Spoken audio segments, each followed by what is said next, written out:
Hello and welcome to LoudPedal.tv's USAC Weekly Rewind. I'm Michael McIntyre.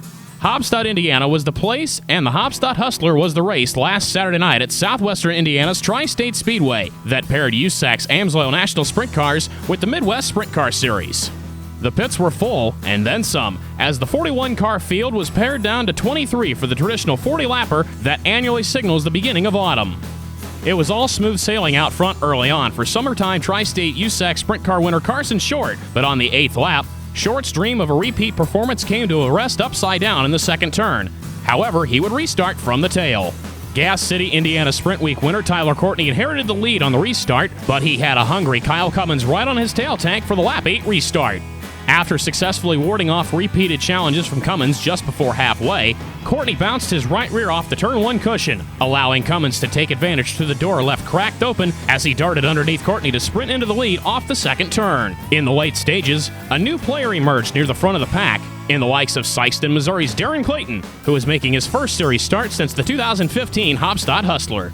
Clayton, the only two-time Hobstadt Hustler winner, had picked his way through the field from third from the 17th starting spot past Chase Stockin, Kevin Thomas Jr., and then Shane Cottle before bringing out the yellow himself as Cummins rounded the final corner on his way to a surefire victory. It was a long time coming for Kyle Cummins to kick open the door that separated him from his first USAC victory back in July at Kokomo, as it would take another 2 months for the Princeton, Indiana native to break through for that elusive first USAC victory at his home track, Tri-State Speedway.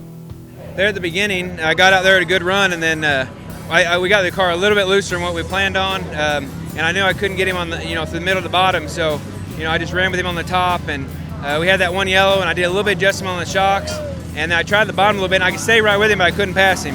And then I started kind of just hammering it down there in 3 and 4s a little bit better, and I seen him hit the cushion and let me be able to move up. But it's, I don't know, that one, I've had a yellow both times. 1 lap to go at both the USAC races I won, so that makes it a little nerve-wracking. But all in all, it was a great night. Took home a little bit of money, and we'll go on to the next one.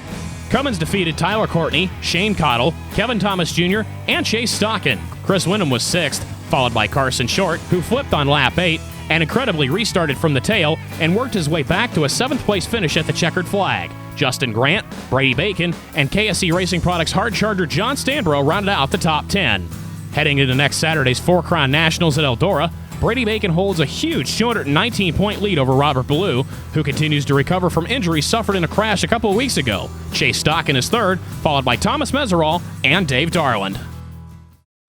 On the left coast, the USAC Western States Midgets made its lone voyage of the season to California's Santa Maria Raceway this past Saturday night, where outside front row starter Corey Elliott showed some muscle, powering around the outside a pole sitter and 3-time defending series champion Ronnie Gardner for the lead on the opening circuit. On lap 12, the top 3 of Elliott, Gardner, and Cody Swanson all run under a blanket as they approach the lap car of Dylan Ito. Gardner and Elliott bang wheel to wheel, sending Gardner askew and allowing Swanson to cruise around the outside of Gardner for the second spot with 18 laps to go.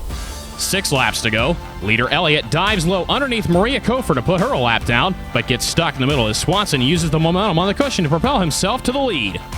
From that point forward, Norco, California's Cody Swanson, smoke and all, would cruise to his first USAC Western States Midget feature win in over 3 years. Cody Swanson was followed to the checkered flag by Ronnie Gardner, Corey Elliott, Frankie Guarini, and Shannon McQueen. Michael Facinto, Tyler Delackey, Courtney Crone, Maria Kofer, and Randy Pankratz completed the top 10. With just 4 races remaining in the USAC Western States Midget Tour in 2016, Ronnie Gardner holds an 82-point advantage over Facinto, Guarini, Elliott, and Crone. This is Michael McIntyre, and on behalf of the United States Auto Club and LoudPedal.tv, Racer Max says thanks for watching, and we'll see you next time at the races.